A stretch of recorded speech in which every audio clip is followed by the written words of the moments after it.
Hello, Assalamu alaikum. I am Nasrullah, Physics faculty, belongs to Siwan, Bihar. My qualification is I am BTech from Rajasthan Technical University and experience of more than 10 years, especially for NEET and IIT JEE. Today, I am going to explain one of the very important chapter, that is work, energy and power. और उसका भी बहुत ही important topic जिसको हम work energy theorem बोलेंगे। सबसे पहले मैं यहां से स्टार्ट करने वाला हूं कि वर्क एनर्जी थ्योरम का स्टेटमेंट क्या है। तो सबसे पहले अगर मैं स्टेटमेंट की बात करूं, वर्क एनर्जी थ्योरम का स्टेटमेंट ये कहता है कि work done by all the forces is on a system is equal to change in kinetic energy of the system. That is work done by all is equal to delta K. अब किस तरह का force की बात कर रहे हैं हम? हर तरह के फोर्सेस की बात कर रहे हैं। जैसे हमारे पास कोई एक्सटर्नल फोर्स है उसकी भी बात कर रहे हैं, हमारे पास कोई नॉन कंजर्वेटिव फोर्स है हम उसकी भी बात कर रहे हैं, हमारे पास कोई कंजर्वेटिव फोर्स है उसकी भी बात कर रहे हैं, यहां तक कि हमारे पास कोई स्यूडो फोर्स है हम उसकी भी बात कर रहे हैं। उन सब के वजह से जो वर्क डन होता है वो डेल्टा की के बराबर होता है। ये हमारा वर्क एनर्जी थ्योरम के स्टेटमेंट से जो फाइनल एक्सप्रेशन निकल के आता है वो हमारे सामने ये वाला है। अगर हम लोग इसको प्रूव करने के लिए सोचे कि कैसे प्रूव होगा कि ये सब equal to change in kinetic energy होता है, तो आइए हम उसके प्रूफ की बात करते हैं। सबसे पहले मान लीजिए हमारे पास एक कोई सिस्टम है और इस सिस्टम में एक ब्लॉक को हम लोगों ने किसी स्प्रिंग के साथ अटैच कर दिया है। हमारे पास मान लीजिए एक m मास का ब्लॉक है और इस m मास के ब्लॉक को हम लोगों ने एक स्प्रिंग के साथ ऐसे अटैच कर दिया है। इस स्प्रिंग का स्प्रिंग कांस्टेंट k है, मास इसका m है। हमने ये एज्यूम किया कि इसके ऊपर से भी एक एक्सटर्नल फोर्स लगाया जा रहा है और इसके इस तरफ से भी एक एक्सटर्नल फोर्स लगाया जा रहा है। इसके अलावा हमने ये भी कंसीडर किया कि यहाँ जो ये सरफेस जो है इसके बीच में फ्रिक्शन है और फ्रिक्शन कोएफिशिएंट म्यू है। इसके अलावा हमने एक एजम्पशन और लिया कि एक ऑब्जर्वर है जो एक लिफ्ट में बैठ के इस चीज को देख रहा है जो कि ए एक्सेलरेशन से ऊपर की तरफ जा रहा है, ताकि हम स्यूडो फोर्स को भी काउंटर कर सके कि उसको भी अगर हम कंसीडर करें तो फाइनल हमारा एक्सप्रेशन क्या निकल के आएगा। तो आइए सबसे पहले मैं अगर इसका एफबीडी बनाऊं इस एम मास के ब्लॉक का, तो एफ इसका mg नीचे की तरफ लगेगा। इसके अलावा क्योंकि ऊपर से इसको दबाया जा रहा है तो स्प्रिंग फोर्स kx ऊपर की तरफ लगने लगेगा, एक F एक्सटर्नल है वो नीचे की तरफ लगेगा। साथ में क्योंकि फ्रिक्शन है, जब ये नीचे आना चाहेगा तो इसके ऑपोजिट में फ्रिक्शन एक्ट करना शुरू कर देगा तो फ्रिक्शन ऊपर लगेगा। साथ में इस पर एक F एक्सटर्नल इधर भी लग रहा है और क्योंकि ये ब्लॉक के साथ इसको प्रेस किया जा रहा है वॉल के अगेंस्ट, तो इसके ऊपर एक नॉर्मल रिएक्शन इस तरफ भी लगेगा। यानी लगभग हम लोगों ने हर तरह के फोर्सेस को कंसीडर कर लिया। अब इसके अकॉर्डिंग वर्क एनर्जी थ्योरम के अकॉर्डिंग अगर हम यहाँ पे लिखना चाहें तो हम लिख सकते हैं। हमारे पास प्रूफ ये है कि एफ नेट जो होता है वो ma के बराबर होता है। अब उस एफ नेट में कौन कौन से फोर्सेस की बात कर रहे हैं? तो आंसर है हमारा कि हमारे पास एक एक्सटर्नल फोर्स है, अब इसकी भी बात करना चाह रहे हैं। हमारे पास नॉन कंजर्वेटिव है उसकी भी बात करेंगे, हमारे पास कंजर्वेटिव है हम इसकी भी बात करेंगे, हमारे पास इवन एक स्यूडो फोर्स है हम उसकी भी बात करेंगे और वो ma के बराबर होगा। अगर हम इस ma को लिखना चाहें तो हम क्या लिख सकते हैं? mv dv by ds। और अगले स्टेप में अगर हम लोग इस ds को इधर उछाल दें तो ये हो जाएगा f external into ds plus f non conservative into ds plus f conservative into ds plus f pseudo into ds is equal to mv dv। अब हम क्या कर रहे हैं? दोनों तरफ इंटीग्रेशन कर रहे हैं, इंटीग्रेटिंग बोथ साइड। अगर हम दोनों तरफ इंटीग्रेट करें तो हम क्या पाएंगे? देखना, इंटीग्रेटिंग बोथ साइड अगर हम ऐसा करें तो हमारे पास फाइनल एक्सप्रेशन निकल के आएगा। हमने यहाँ इंटीग्रेशन लगाया, यहाँ लगाया, यहाँ लगाया, यहाँ लगाया और यहाँ लगाया। आपको पता है कि फोर्स और डिस्प्लेसमेंट का इंटीग्रेशन अगर हम करें तो वर्क होगा और ये वर्क डन बाय एक्सटर्नल हो जाएगा। और ये हमारा work done by non conservative हो जाएगा, और ये हमारा वर्क डन बाय कंजर्वेटिव, ये हमारा वर्क डन बाय स्यूडो, और ये हमारा m बाहर आ जाएगा और v dv का इंटीग्रेशन हो जाएगा v स्क्वायर बाई 2। अगर लिमिट हम u से लेके v तक ले तो ये फाइनल एक्सप्रेशन हो जाएगा हमारा m into v square by 2 minus u square by 2, जिसको फाइनली अगर हम लिखना चाहे तो m v square by 2 minus m u square by 2 आ जाएगा, जो कि फाइनल क्या है हमारे पास, ये वाला जो चीज निकल के आया है इसको हम बोलेंगे फाइनल काइनेटिक एनर्जी, और इसको हम बोलेंगे इनिशियल काइनेटिक एनर्जी। तो के फाइनल माइनस के इनिशियल, और यही तो हमारा वर्क एनर्जी थ्योरम है कि work done by external, work done by non conservative, work done by conservative, work done by pseudo is equal to change in kinetic energy. तो यहां तक हम लोगों ने इसके प्रूफ को देखा। आइए और आगे बढ़ते हैं, क्योंकि हम हमेशा इस तरह के सिनेरियो में नहीं रहते हैं। हमारे पास हमेशा ऐसा नहीं होगा कि सिस्टम दिया उस पर हर तरह के फोर्सेस लग रहे हैं। हमारे पास कई बार ऐसा होगा कि इसमें से कुछ फोर्सेस प्रेजेंट नहीं होंगे, तो ये एक्सप्रेशन और सिंप्लीफाई होके और छोटे फॉर्म में आ जाएगा, और उसके बारे में हम बात कर रहे हैं। देखिए क्या हो जाता है, सपोज करिए कि एक ऐसा सिस्टम है या एक ऐसा क्वेश्चन हमारे सामने है जिस क्वेश्चन में बस उन्होंने ये बोला है कि हमारे पास कोई स्यूडो फोर्स नहीं है, यानी कोई ऐसा ऑब्जर्वर नहीं है जो कि किसी एक्सेलरेटेड फ्रेम में बैठ के चल रहा है, तो वर्क डन बाय स्यूडो 0 हो गया। अगर उसी में ये भी बोल दिया गया कि वर्क डन बाय एक्सटर्नल भी 0 है, तो हमारा जो एक्सप्रेशन होगा वो क्या होगा, तो ऐसे में हमारा जो फाइनल एक्सप्रेशन बनेगा वो बनेगा work done by non conservative plus work done by conservative is equal to delta K E. और हमको पता क्या है, हमको पता है कि वर्क डन बाय कंजर्वेटिव जो होता है वो negative times change in potential energy के बराबर होता है। अगर हम इस वैल्यू को यहाँ पे प्लग इन करें तो work done by non conservative is equal to हो जाएगा delta K E plus delta U, और इसको फाइनल हम सॉल्व करें तो ये होगा के फाइनल माइनस के इनिशियल, और ये हो जाएगा हमारा you final minus U initial. अगर हम इसको एक साथ लेके आए तो हम इसको लिखेंगे you final plus K final और माइनस के इनिशियल प्लस, या इसको एक साथ में ऐसे ही लिखते हैं U initial plus K initial. अगर आप ध्यान से देखें तो ये हमारा फाइनल मैकेनिकल एनर्जी है ई एफ, और ये हमारा इनिशियल मैकेनिकल एनर्जी है ई आई।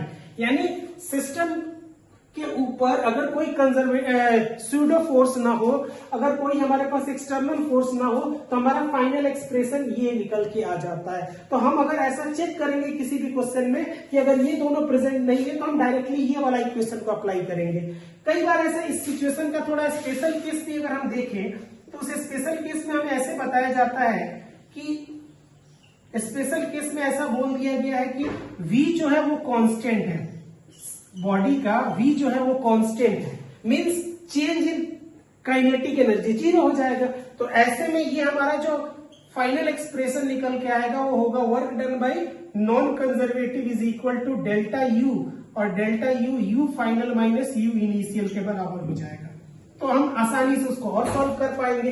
कई बार ऐसा सिचुएशन भी हमारे सामने आता है जिसमें बॉडी को अगर हम मूव कर रहे हैं लेकिन एक ही लेवल पे मूव करें, क्योंकि हमको मालूम है कि अगर हाइट को चेंज ना किया जाए तो ग्रेविटेशनल पोटेंशियल एनर्जी सेम होगा, एक ही लेवल पे ग्रेविटेशनल पोटेंशियल एनर्जी का वैल्यू सेम होगा। अगर कोई हमारे पास m मास का एक ब्लॉक है, अगर हम इसको यहां से यहां लेके जाए तो इसके ग्रेविटेशनल पोटेंशियल एनर्जी में तो कोई चेंज नहीं होगा। तो उस सिचुएशन में हमारा जो डेल्टा यू होगा वो 0 हो जाएगा। तो अलग अलग सिचुएशन में हमारे पास ये अलग अलग फॉर्म में नजर आता है। आइए इसके बारे में एक और सिचुएशन देखते हैं, फिर हम इसके ऊपर न्यूमेरिकल को देखेंगे। ओके, केस 2 में अगर हमारे पास ऐसा दिया हुआ है, केस 2 है हमारे पास, और इसमें हमें ये दिया हुआ है कि वर्क डन बाय स्यूडो 0 है, वर्क डन बाय एक्सटर्नल भी 0 है, और यहां तक कि वहां कोई नॉन कंजर्वेटिव फोर्स भी प्रेजेंट नहीं है, तो नॉन कंजर्वेटिव की वजह से भी वर्क डन 0 है। तो ऐसे में हमारा जो फाइनल एक्सप्रेशन निकल के आएगा वो आएगा work done by conservative is equal to delta K, और हमको मालूम है कि वर्क डन बाय कंजर्वेटिव जो होता है वो माइनस डेल्टा यू के बराबर होता है, जो डेल्टा के के बराबर हो गया। फाइनल इसको अगर हम सॉल्व करें तो ये हो जाएगा you initial minus you final, और ये हो जाएगा के फाइनल माइनस के इनिशियल के बराबर हो जाएगा। अगर हम इसको और थोड़ा सिंप्लीफाई करें, एक तरफ अरेंज करें, तो इसको हम लिख सकते हैं U initial plus K initial is equal to U final plus K final. अगर आप ध्यान से देखें तो ये वाला हमारा इनिशियल मैकेनिकल एनर्जी है टोटल, और ये हमारा फाइनल मैकेनिकल एनर्जी है टोटल। तो अगर किसी सिस्टम में कोई एक्सटर्नल फोर्स एक्ट ना करे, कोई नॉन कंजर्वेटिव एक्ट ना करे और स्यूडो भी प्रेजेंट ना हो, तो वैसे में हम इस एक्सप्रेशन को यूज करेंगे न्यूमेरिकल को सॉल्व करने के लिए। ओके, आइए हम इसके ऊपर एक क्वेश्चन देखते हैं जिससे हमें ज्यादा बेहतर समझ में आएगा कि इस थ्योरम का इस्तेमाल कैसे किया जाए।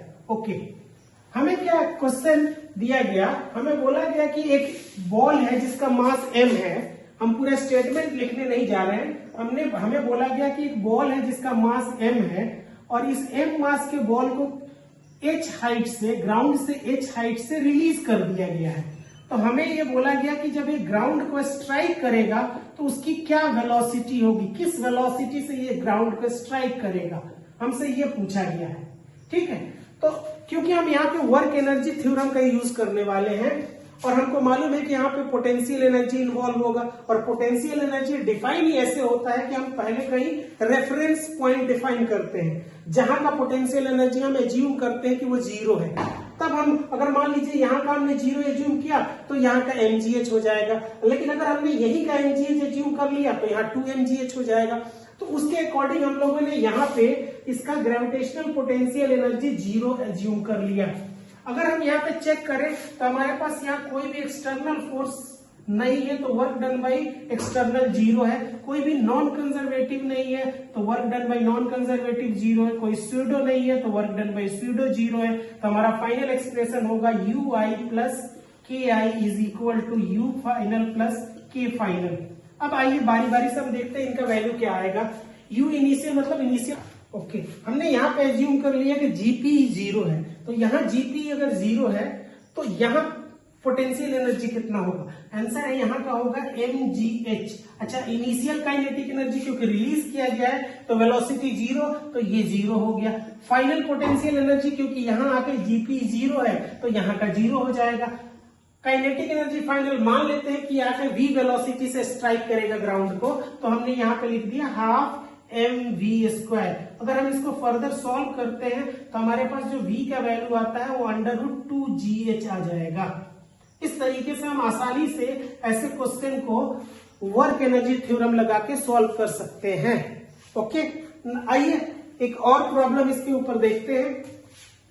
हमारे पास ऐसा गिवन है कि एक इस तरह का सिस्टम बना हुआ है, इस तरह का एक सिस्टम बना हुआ है, ये इस तरह का एक सिस्टम है यहां पे। ओके,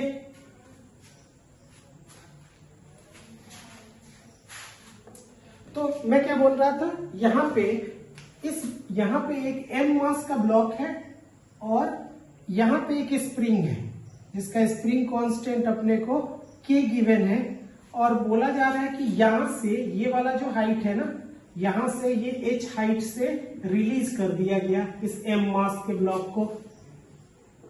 तो हमसे क्वेश्चन क्या पूछा गया कि अगर ये मास आके इस स्प्रिंग से टकराएगा और इस स्प्रिंग को कंप्रेस करेगा, तो हमसे पूछा गया कि इसमें जो मैक्सिमम कंप्रेशन आएगा वो कितना होगा। Find maximum compression in the spring, find maximum compression in the spring, compression in the spring. Okay, तो आइए हम देखते हैं इसको कैसे करेंगे। तो सबसे पहले क्योंकि हमको यहाँ पे फिर से ग्रेविटेशनल पोटेंशियल एनर्जी की जरूरत है, तो हम लोगों ने इसी लेवल का potential energy, gravitational potential energy zero मान लिया है।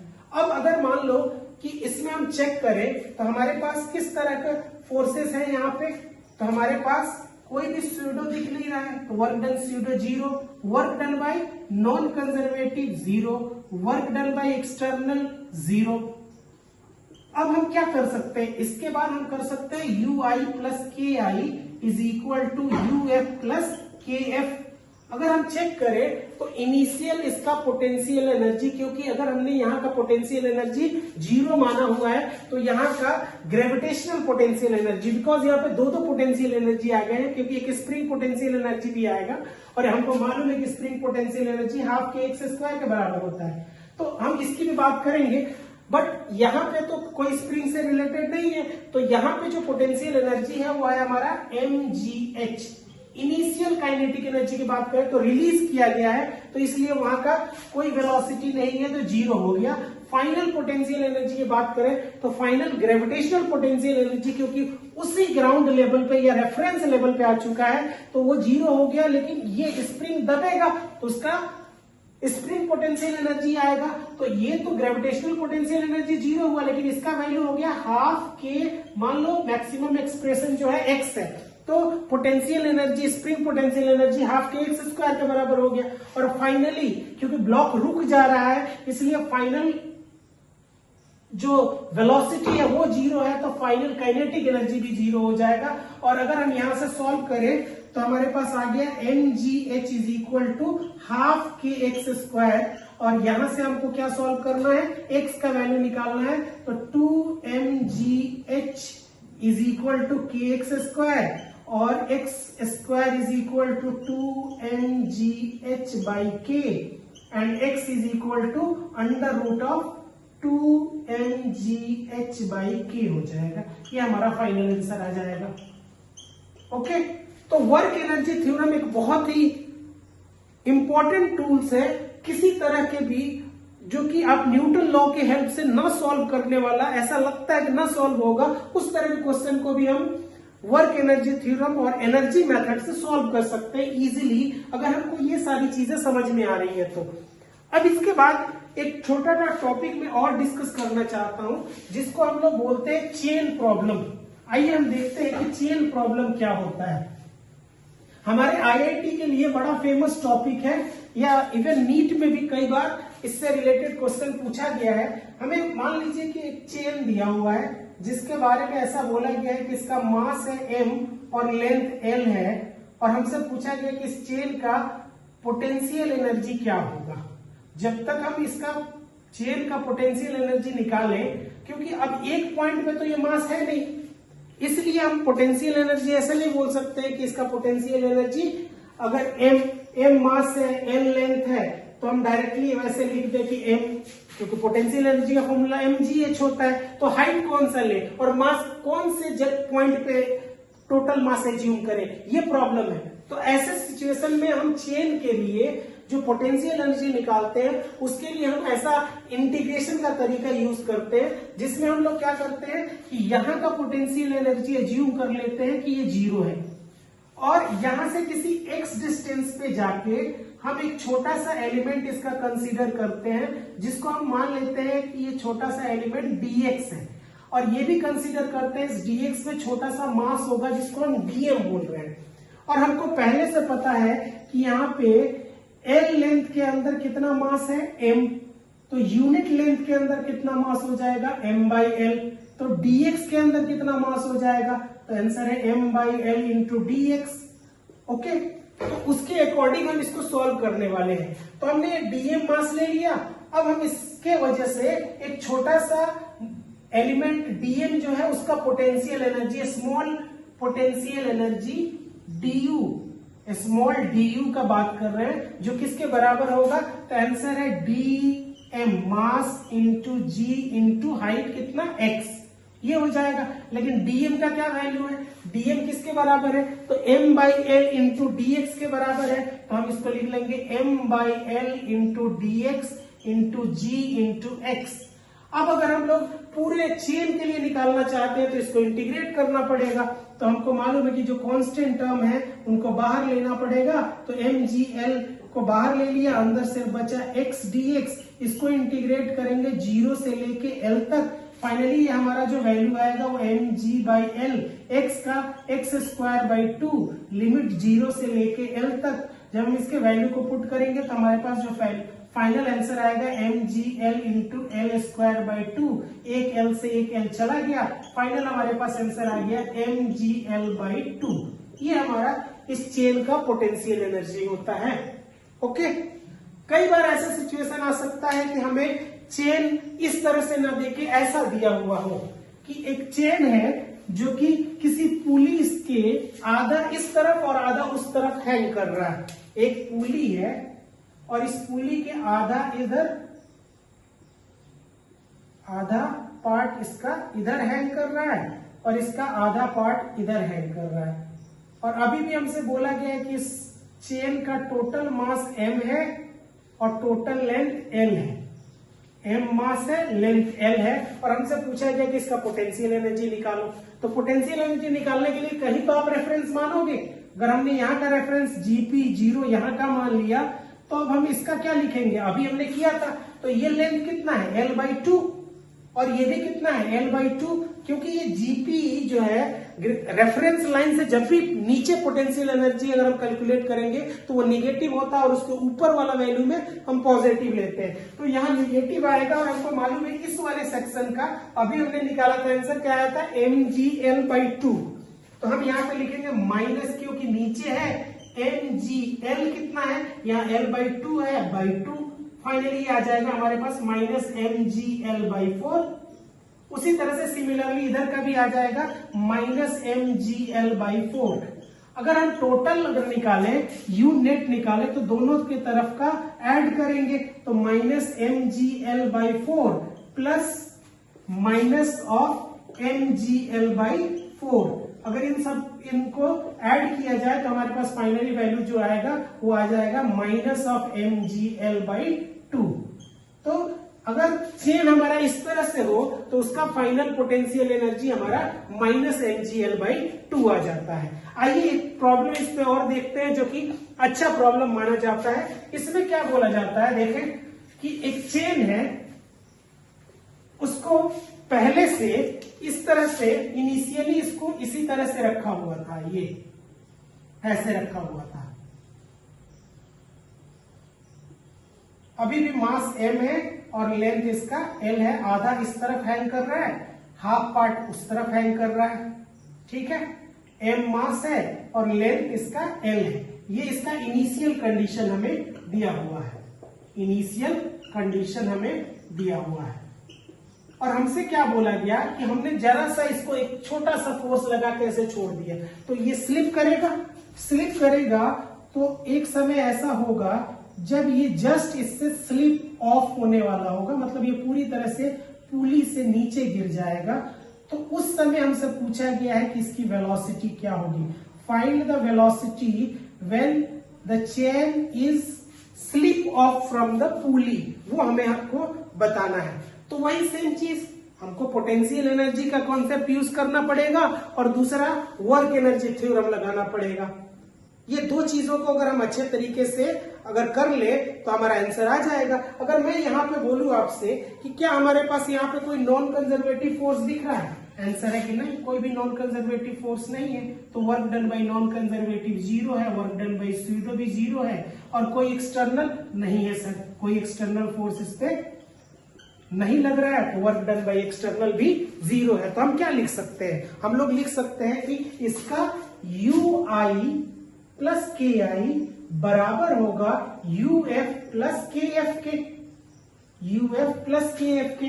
अगर हम बात करें ऐसे सिचुएशन में तो इसका पोटेंशियल एनर्जी क्या होगा, क्योंकि हमने यहाँ तो कहीं पे माना था ना इसका ग्रेविटेशनल पोटेंशियल एनर्जी 0, क्योंकि रेफरेंस तो हमें लेना पड़ेगा तब जाके आप डिफाइन कर पाएंगे। तो वहां का अगर हमने 0 मान लिया था तो वहां का 0 मान लिया था तो हमारे उस स्टेट में हमारा पोटेंशियल एनर्जी जो ग्रेविटेशनल पोटेंशियल एनर्जी है वो कितना हो जाएगा, अभी हमने निकाल के दिखाया है अभी आपको, माइनस mgl/4। तो यहाँ पे हो जाएगा माइनस mgl/4। और क्योंकि उस समय जस्ट इसको रिलीज किया गया था, एक बार खींच के छोड़ दिया गया था, तो इनिशियल काइनेटिक एनर्जी 0 है। फाइनल पोटेंशियल एनर्जी क्या होगा, फाइनल पोटेंशियल एनर्जी में ये अब इस तरह से आ गया जिसका वैल्यू होता है mgl/2। क्या हो जाता है, mgl/2। तो हम यहाँ पे क्या लिखेंगे, माइनस mgl/2, क्योंकि जब ये ऐसे आ जाता है तो इसका mgl/2 होता है, आधा आधा होता है दोनों तरफ, तो mgl/4 होता है। अब ऐसे आ चुका है। अब इसका फाइनल काइनेटिक एनर्जी क्या होगा, हमने वेलोसिटी इसका v माना है तो फाइनल हाफ mv² हो जाएगा। अगर हम यहाँ से सॉल्व करें और यहाँ से v का जो वैल्यू निकलेगा वही हमारा आंसर हो जाएगा। इसको इजीली हम सॉल्व कर सकते हैं। तो इस तरीके से आप gravitational potential energy, kinetic energy और इन सारे कंजर्वेटिव नॉन कंजर्वेटिव फोर्सेस के कॉन्सेप्ट को यूज करके वर्क एनर्जी थ्योरम के अच्छे problem IIT level, NEET level के कर सकते हैं। तो मेरे तरफ से बस इतना ही। आपका बहुत बहुत शुक्रिया, थैंक यू।